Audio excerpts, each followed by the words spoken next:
Hello दोस्तों, नमस्कार। मैं आदर्श तिवारी आप सभी का आपके अपने यूट्यूब चैनल कुंज क्लासेस पर हार्दिक स्वागत एवं अभिनंदन करता हूं। आज हम कक्षा 10 उत्तर प्रदेश राज्य के बोर्ड एग्जाम के मॉडल प्रश्न पत्र के बारे में चर्चा करेंगे। जैसा कि आपको स्क्रीन पर दिख रहा होगा, यह मॉडल प्रश्न पत्र सत्र 2022-23 का कक्षा 10 का है, विषय हिंदी का है। तो हम इसके बारे में डिस्कशन करेंगे। उसके बाद हम इस सत्र 2024 के बोर्ड एग्जाम के लिए आपके लिए महत्वपूर्ण प्रश्न भी बताएंगे। आप हमसे जुड़े रहिए हमारे साथ। तो हम आपके साथ एक एक नए वीडियो में अलग अलग प्रश्न, इम्पोर्टेंट प्रश्न के लिए महत्वपूर्ण चर्चा करेंगे। ठीक है, तो आप लोग जुड़े रहिए। तो चलिए हम लोग वीडियो को शुरू करते हैं। जैसा कि आपको स्क्रीन पर दिख रहा है कि मॉडल प्रश्न पत्र 2022-23 कक्षा 10 हिंदी खंड, ठीक है। तो देखिए, ये आपको समय 3 घंटे का दिया जाता है और इसमें आपको पूरा बताया है ओमार सीट के, मतलब आप इसको पढ़ लीजिएगा। ठीक है, तो हम बस बताते हैं कि इसमें आपको ये बताया है कि 15 मिनट आपको प्रश्न पत्र पढ़ने के लिए जाते हैं। यह प्रश्न पत्र 2 खंड तथा ब में विभाजित है और जो आपको बहुविकल्पी प्रश्न दिया जाता है वो एमआर सीट पर करना पड़ता है, नीले अथवा काले बॉल पेन से। ठीक है, तो चलिए हम वीडियो शुरू करते हैं। देखिए, आपको बहुविकल्पी प्रश्न ये दिख रहे होंगे, ये 20 आते हैं, आपको टिक मारना रहता है। जैसे दिया है चिंतामणि किस विधा की रचना है, गबन किसकी रचना है, तो इसमें एक सही उत्तर है। तो ये आपको एक एक नंबर इसके लिए रहते हैं।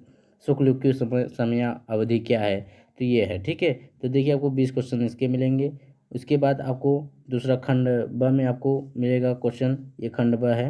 इसमें आपको गद्यांश पर आधारित 3 प्रश्न दिए जाएंगे। आपके किसी पाठ से गद्यांश दिया जाएगा, उसका सार थोड़ा सा अंश लेकर दिया जाएगा और उससे 3 प्रश्न पूछ लेंगे। 3 प्रश्न कैसे पूछते हैं? पहला, उपयुक्त गद्यांश का संदर्भ लिखिए। गद्यांश की रेखांकित अंश की व्याख्या कीजिए। रेखांकित अंश की व्याख्या मतलब जो रेखा खींची हुई है उसी के अंश की। देखिए देखिए, यहाँ पे रेखा खींची हुई है ना, ध्यान से आप लोग देखिए। ये इसको मैं इरेज कर देता हूँ, तो आप लोग देखिए, ये यहाँ पे रेखा खींची हुई ना, यह कोई बात नहीं है कि एक स्वभाव और रुचि के लोगों में ही मित्रता हो सकती है। इसके नीचे रेखा खींचे, तो इसी का आपको वो करना है, अर्थ लिखना है। ठीक है, संदर्भ सहित मैं आपको संदर्भ बताऊंगा अगले वीडियो में। और उसके बाद लेखक के अनुसार समाज में विभिन्नता देखकर लोग एक दूसरे की ओर क्यों आकर्षित होते हैं, इसी में आपका उत्तर छिपा है। इस वाले उसमें गद्यांश में आप वहीं से उत्तर लिख लीजिएगा। ठीक है, उसके अथवा करके भी देता है, अगर आप ये वाला न करें तो ये जो आपको पसंद है उसमें कर लीजिए। फिर उसके बाद आपको देता है प्रश्न 2 में दिए गए पद्यांश पर आधारित 3 प्रश्नों का उत्तर दीजिए। जैसे पद्यांश ये दे दिया है आपको, इसमें 3 प्रश्न पूछ लेगा। जैसे पहला प्रश्न पूछा है, उपयुक्त गद्यांश का संदर्भ लिखिए। रेखांकित अर्थ की व्याख्या कीजिए। उपयुक्त पंक्ति में कौन सा अलंकार है। ठीक है, उसके बाद अथवा करके भी देता है, जैसे आप स्क्रीन पर देख रहे होंगे। फिर प्रश्न तीसरा आता है, दिए गए संस्कृत गद्यांश में से किसी एक संदर्भ सहित हिंदी में अनुवाद कीजिए। मतलब ये जो गद्यांश दिया है उसका आप अनुवाद कीजिए, उसके बाद संदर्भ भी लिखिए। ठीक है, फिर ये होता है। और इस एक पद्य का भी देखता है, ये देखिए प्रश्न चौथे में पद्य का पूछ लिया है। ठीक है, तो आप ये देखते जाइए स्क्रीन पर।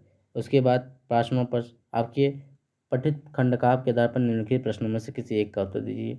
ये जिले वाइज चलता है, जैसे प्रयागराज जिला में मुक्ति दूत चलता है, एक और चलता है, मतलब कि ऐसे चलता है। आप 2 याद कर लीजिएगा, उसमें से एक अवश्य आ जाता है। ठीक है, तो ये रहता है, मैं बताऊंगा कौन से जिले में कौन चलता है नेक्स्ट वीडियो में। ठीक है, फिर प्रश्न छठे प्रश्न में आपको दिया रहता है कि दिए गए लेखों में से किसी एक का जीवन परिचय लिखते हुए उनकी प्रमुख रचना लिखिए।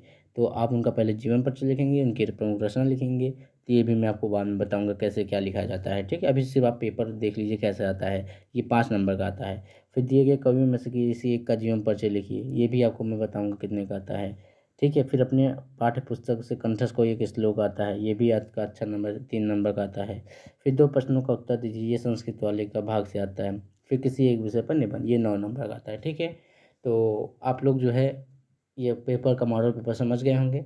बहुत ही सुंदर है, बहुत अच्छा पेपर आता है। अब हम कल से पेपर को कैसे, मतलब पेपर में क्या पूछता है उसका प्रश्न उत्तर सहित पूरा आपको देंगे। तो आप चैनल पर बने रहें, लाइक शेयर और सब्सक्राइब करें। धन्यवाद। आप लोग लाइक शेयर जरूर करें। ठीक है, धन्यवाद।